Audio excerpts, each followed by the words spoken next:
Righto, so it's been probably a couple of days since I got the GoPro out, so I thought I'd better do some filming. So last time I spoke to you, we were at Cleaverville, so we've shifted from there. We've got our fridge fixed. So the problem with the fridge was the main control board behind at the back of the fridge. It had a black burnout spot on it, and also there was a loose connection there for the where the gas exhaust comes out of your three-way fridge. There's a little overload switch on that, and that was, I don't know, it wasn't quite working. And so what they've done is they've just taken it off and they've just rewired it for me just to get me through to Port Hedland. So at the moment we're at Yule River. So we've been here for this will be our third night. So it's a very nice spot. We've got a little spot right up here on the top here. So the main road's through there. You do hear a bit of road noise through the day. There's been a big clear out today. There was a van down there. There's a couple on the other side. You can go around this corner if you've got a little smaller camp trailer sort of type setup. And then through there is the riverbed, or the Yule River itself. So there was a few vans in there. There's picnic tables down there. There is some bins. So it's actually on a station. So there's no toilets here, so you've got to come fully self-contained. We've got our fire pit set up here. We had that going last night, but then ended up tipping on the ground just so we can get a bit better fire going, because it just fills up with ash and it's pretty ordinary. So as I said, yeah, we're right up the top here. Bloody awesome spot. Like, it's free, it's not costing, not putting my hand in the pocket. South Headland is about 30 minutes. So I just went for a drive there this morning, grabbed some more water and some milk and that. We're definitely going to stay tonight. I'm not 100% sure what we're going to do tomorrow. We may even just stay another night yet, or we'll go into Port Hedland. We'll stay at the free camp there, or the turf club, I think it is. So again, you've got to be fully self-contained there, and apparently they're very strict on everything. You've got to have a grey water tank that's actually fixed to your van, so you can't have a bucket. So luckily we've got one fixed. So, but as I said, we'll see what happens. We just went to South Headland and got a few little things. I don't know, it didn't look like there was a lot to see and do there, but I'm guessing a night there would be good, just to go and check out the port, check out all the massive big trains. When we were coming back, we had to pull off on the side of the road, because there was an 8.5 metre wide load coming down the road. So that was pretty cool. Got a little bit of video on that on my phone, so I'll try and chuck it in the video.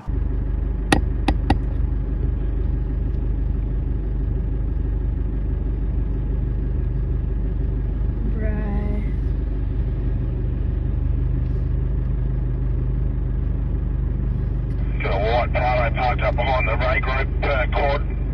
Clear after that one, you could descend. Yeah, copy.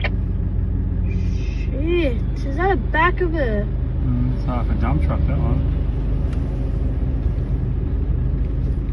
If I remember, well I should, but I'm watching this, so when I do the editing part of it, I should know what I'm doing. So anyway, I'm waffling away here now, but yeah, very nice spot at Yule River. Yeah, no limit on how many times or how long you can stay here, but yeah, no, very, very nice. Plenty of room to spread out, so it's probably half the reason why we sort of hung around here, because everywhere you go, you got someone right next to you, and you just, yeah, a little bit extra space is what we love. This is camping. So anyway, I'll stop yahooing and dribbling, and I'll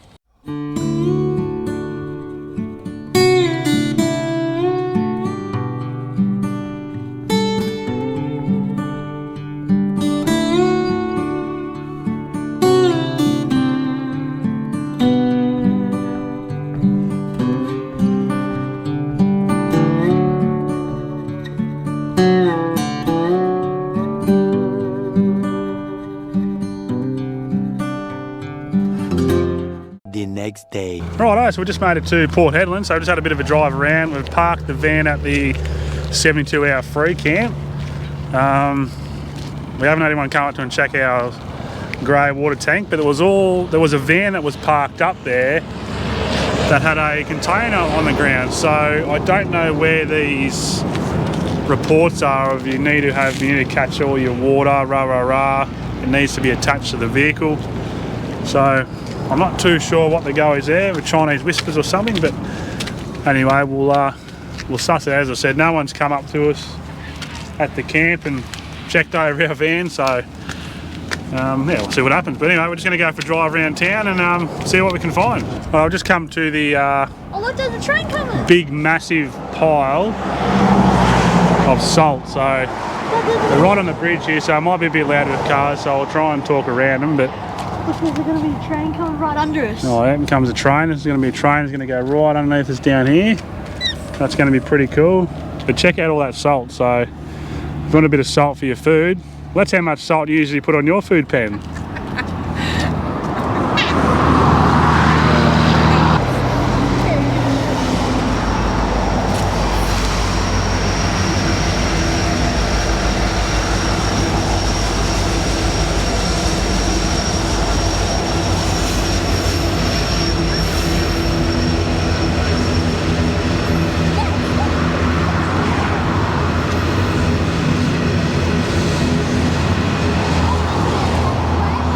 So obviously that train's empty, so it comes from the big BHP iron ore bloody plant, which is back over here. So I don't know if you can see that how long this bloody train is, but it goes way back up there. That is massive.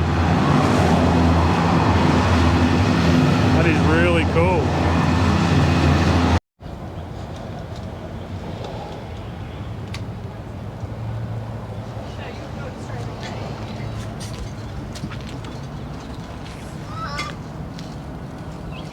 Right, so we're just at Port Hedland at the RV park here, or the race course. So as you can see, there's quite a few vans here. So last night we had literally one here and another one there. So you need to get here early. And I've heard reports where you could have your grey water tank fixed to your caravan. Well, I guarantee there'll be more than 50% of vans here that have got a bucket on the ground that just runs into a bucket with a screw lid. So that rumour is false. There's people with their awnings out too, so that rumour is false as well. I heard you couldn't have an awning out. Some people get here and then take up a heap of room, which is ridiculous. And then you got other people like these few just here, and literally like walk out the door and you're touching each other. So, but then you go across the other side there, and they've got their car and got their van and awning out, and they've got their car beside that. So it'd be nice if they actually came along and marked some areas, which would make it a little bit easier. Everyone gets their own little bit of space, because as you know, when you come to a free camp, you want your own little bit of space, but not here. If someone can fit in there, someone's going to fit in there. So anyway, so it's a 3-night stay here, but we're only doing one. We went across the road yesterday to the pool, $2 for a shower, beautiful hot showers. So today we're just going to head closer towards 80 Mile Beach, because we're going to be pulling up at 80 Mile Beach for a couple of nights before we head into Broome. So just get the troops ready, and then we'll hit the road. A few moments later. Right, so we just pulled up at the, it's called the Grey River 24-hour roadside camp. So there's a few vans here at the moment. We got here, I think it was about 10 o'clock we got here, so there's a few here. So bitumen sort of set up. There's little spots all over the place. There's a few over here. The river's back down through there. There's not much water in it. It goes where that van is, probably just, I don't know, 20 metres. Probably where that power pole is probably as far as it goes. But yeah, there's some nice little spots here. It's certainly a million times better than last night. I jammed in there at like a pack of sardines at Port Hedland, but perfect for an overnighter. It's only a 24-hour setup, but I think there's a few vans that look like they've been here for a couple of days. They've unhitched and they've gone into town, so unless they've come south, I'm not too sure, but anyway. Don't need to worry about that, I'll just worry about myself. So we got Ryan over here on the, he's over here. Ryan, are you still cutting wood? So he's been cutting a bit of wood, we've been chopping a bit of wood. So he's all done. I've just got to wait for the chainsaw battery to recharge so we can cut a bit more. All these little pieces of wood. Yeah, so we should be right for a little fire tonight. And we got some more in here. I'll just cut all that up into pieces and then you can split it. Yeah, but that was all got from down there, the river there in the creek. So there's heaps of dead stuff down there, so we just took the battery chainsaw down there and got a bit. But anyway, this is us for the day, so just going to soak it in tomorrow at 80 Mile. Back on the power. It's been over a week since we've had power, so I think everyone's sort of keen to have a bit of power and water, so looking forward to it. Weather's starting to warm up, which is good, so 25 today, and I think 27 by the end of the week, which is going to be good. Lunchtime at the Grey River. What are we having, Decca? You don't know? What are we having, Ryan? A ham and cheese toasty. And would you rate that as one of the best you've ever had? No. So you would never have it again?